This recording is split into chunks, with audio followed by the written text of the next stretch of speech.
I need to do what I do best. I can't be great at everything, although I like to believe that's the case. It's not the case. I know that. But let the people kind of shine and take over and do their own thing. Watch a little child. They try 10,000 times and they keep falling and falling and falling, but they don't give up because that's in their nature. The question is, what is in your nature? Or you're going to live up to your potential.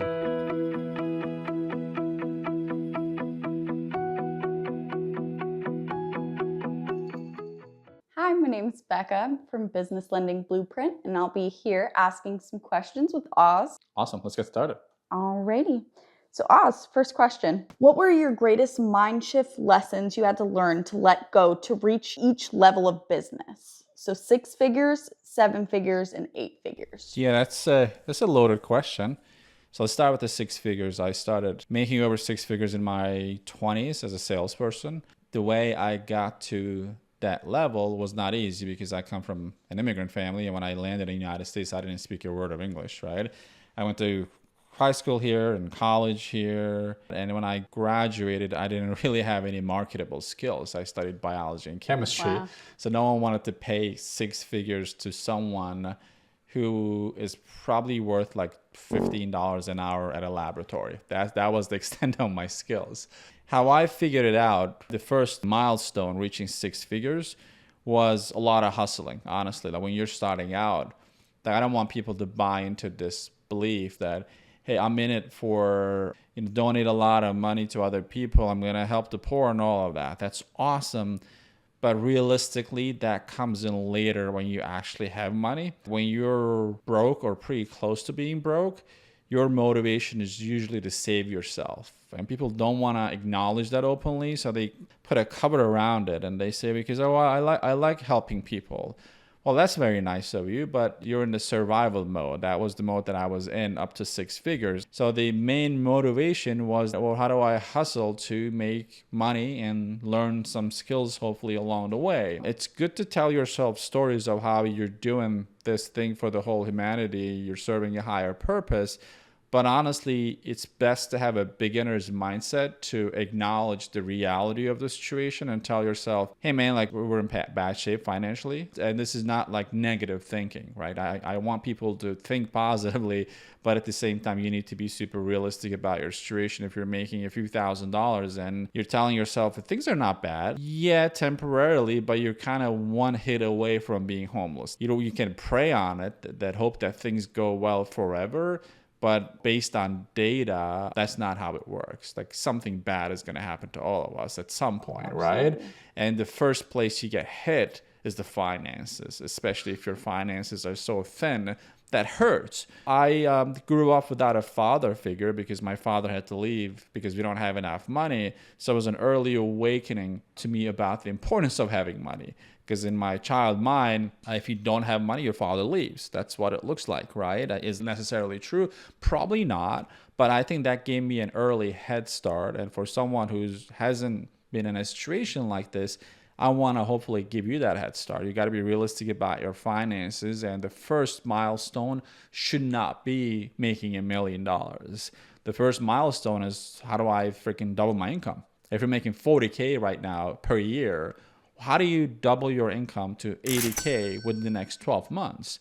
That's probably a good idea to start a side business to do that, unless your current job or profession or business is capable of doing that, which is rare. So that will be the first thing that I look at. Like, be realistic about your goals. That was the first, I guess you can call it, a paradigm shift that I had to face right after college, to accept that, yeah, I have a bachelor's degree, but it didn't really mean much financially speaking. And I was in debt for like $40,000. Right. So those were the realities of that specific time. And I had to face that and challenge that.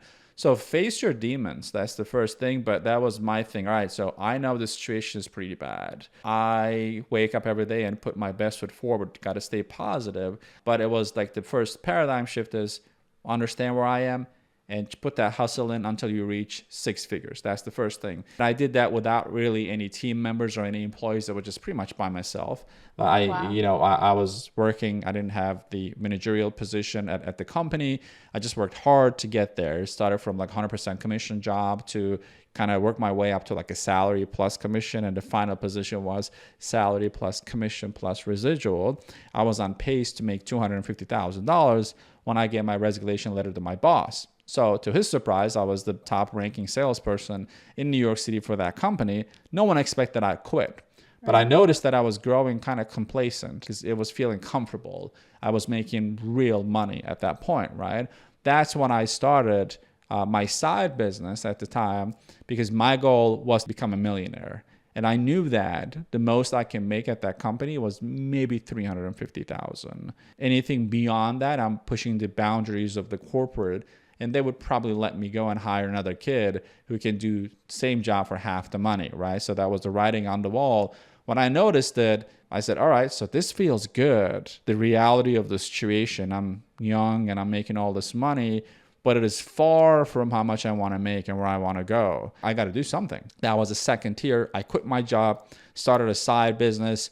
Well, I didn't know what the hell I need to do with myself, honestly, starting that side business. All I knew was selling, but I was kind of building curiosity towards marketing. So I signed up to marketing courses, hired coaches and mentors. That was a process of back and forth of me just doing things when I didn't really have a plan. I just wanted to learn stuff to make more money. And I noticed that, yeah, I can sell stuff, but if I don't figure out this marketing thing, it's going to be a major problem for me. So I learned how to do marketing, and that helped me grow the company. And I was still like a one-person employee with just one virtual assistant.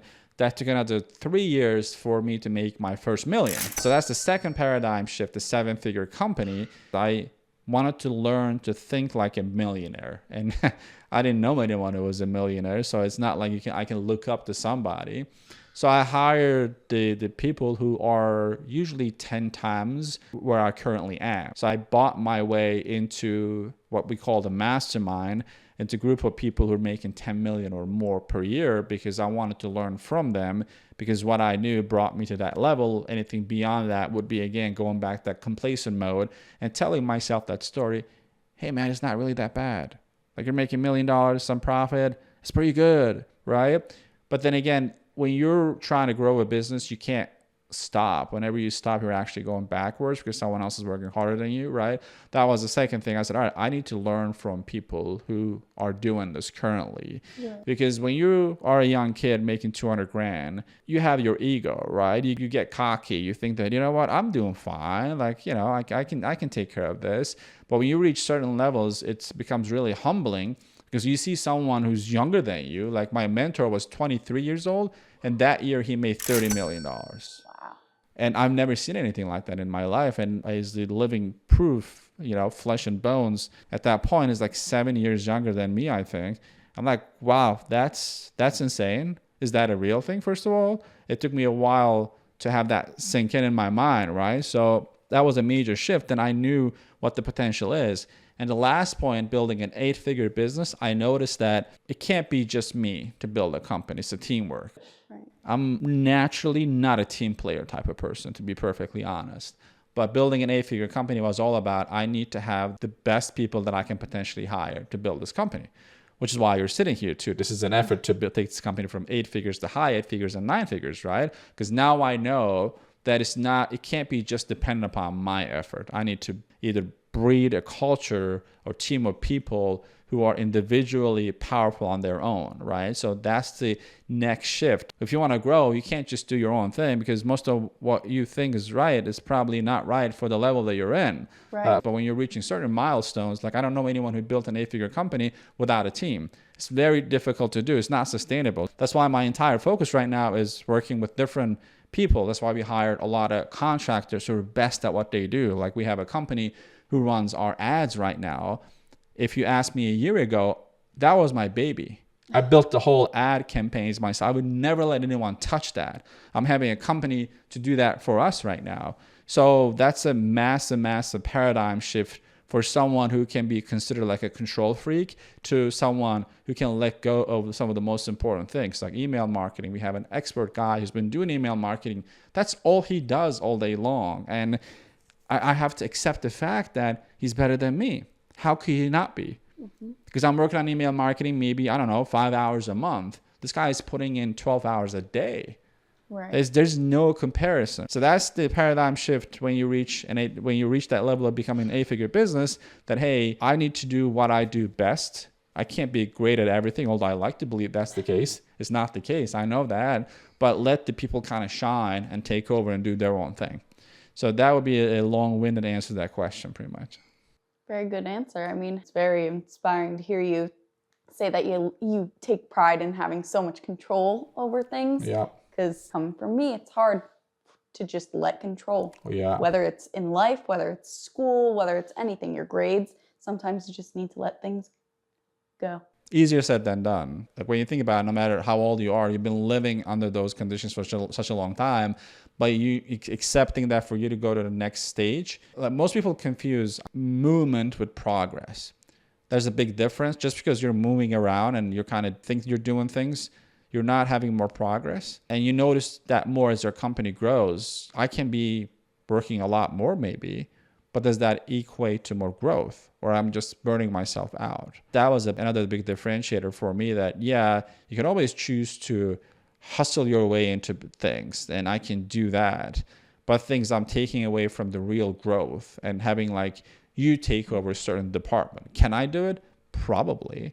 But is it building something, or I'm just burning more hours? Probably the latter, right? But if I let each person take over and do their own thing, I can focus on the thing that I think I do the best. So then that will make a lot more difference for our community, for our members, and for our company. I think it kind of even adds in that simple concept of quantity over quality, that debate. Yeah. Because you want that quality rather than just quantity. Right. That's why I have the saying in our community, imperfect action. That's for people just starting out. You can't wait for the perfect moment, right? You can't be a perfectionist. You just got to sometimes, just as Nike says, just do it. Because you don't know what's perfect or not. Like you're not at that level yet. You just need to create some movement. And that movement will automatically lead to more progress because you were not doing that before. But as you grow, both personally and financially and also business-wise, you'll notice that you doing more doesn't always equate to more money. So it's just a lot more people doing more alongside of you to support the growth of the company. So these things change. And in our community, we have people who are at all these different levels right now, right? And hopefully this answer kind of encompasses all of them, so they understand where they are, what they need to do for the stage that they're in, then also as they grow, how their experience will change as well. Yeah, absolutely. And I actually want to touch one more thing on that. Sure. When you have so much imperfect action and you're taking imperfect action, you're uncomfortable. Mm-hmm. One of the biggest things is they say the best growth and the most growth comes from when you're uncomfortable. Yes. And I think you nailed it. You kind of fully circled your point there all in one, because first step is being uncomfortable. Being uncomfortable. Yep. That's a great point. So that's when you know you grow, right? I know you work out. So how do you know if a workout was good? When it kind of hurts. Yep. Like they asked Muhammad Ali, like when he was doing push-ups, I think, like how many push-ups do you do? And he said, I start counting when it starts hurting. Yep. He only starts counting when he feels it in his body. Anything prior to that is actually not really doing anything, right?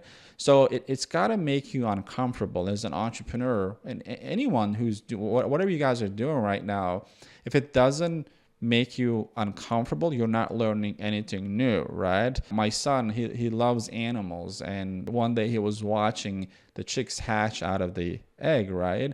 And they go through so much struggle to do that. It is tempting to help. Like he was asking me, Daddy, can we just help him just crack the egg so the chicken come out?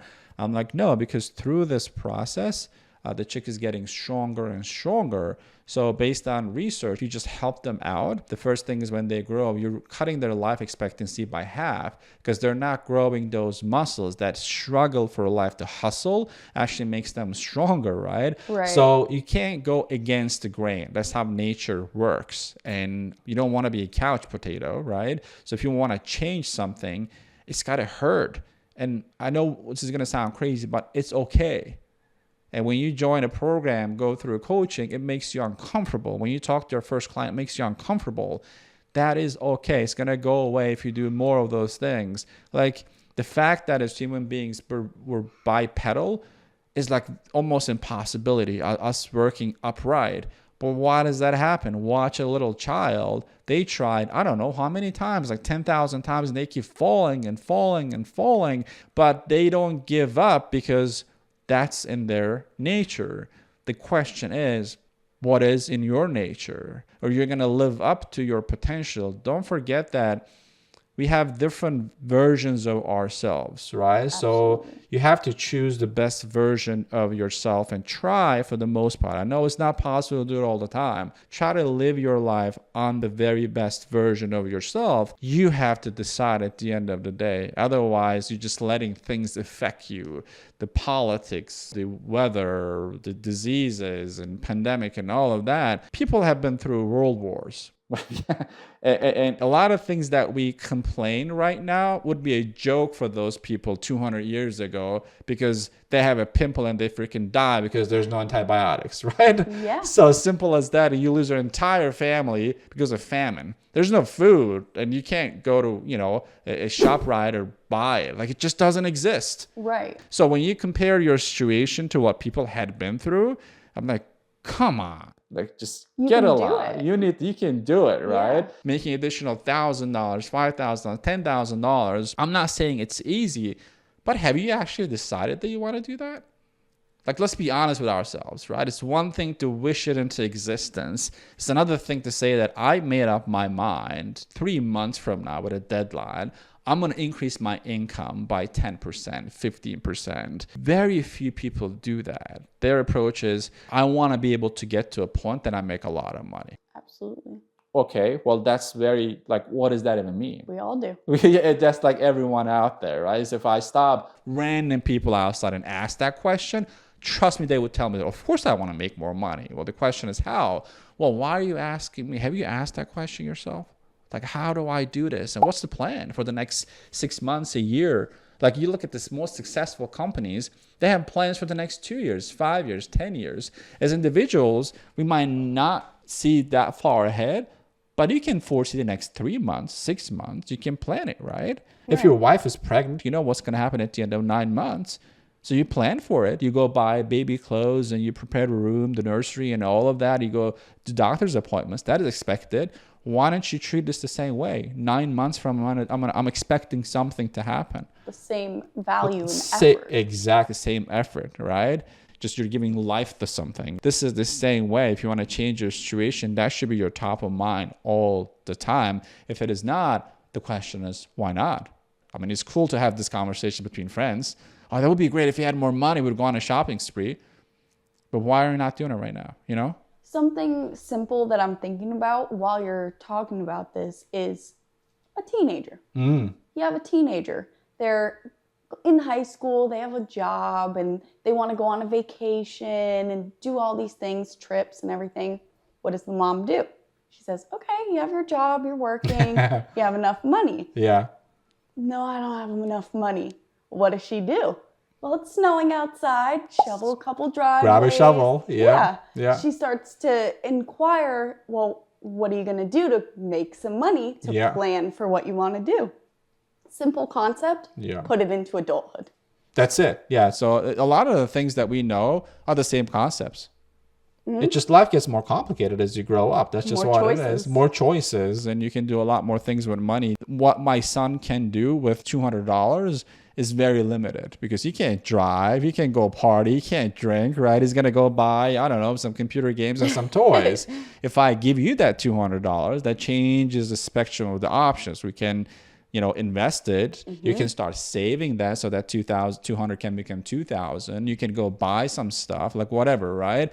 That gets us in trouble as we grow older because our options are, especially in the United States, it's unlimited.